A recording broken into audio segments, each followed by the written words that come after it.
Pinagsabihan kanina ni Lola ni Dora, sina Alden at Yaya Dab, kasunod ng tangka nilang pagtakas sa mansyon ni Lola Baba nitong Sabado. Akala raw ng mga lola, abay magtatana na yung dalawa. Ang pagtakas ay pagiging duwag. Duwag na harapin ang wasto.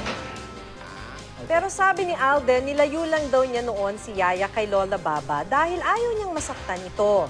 Habang nagla-lunch kasi sila nitong Sabado, sinabi ni Lola Baba na hindi na mapipigilan ang kasal ni na Alden at ng Russian model na si Cindy.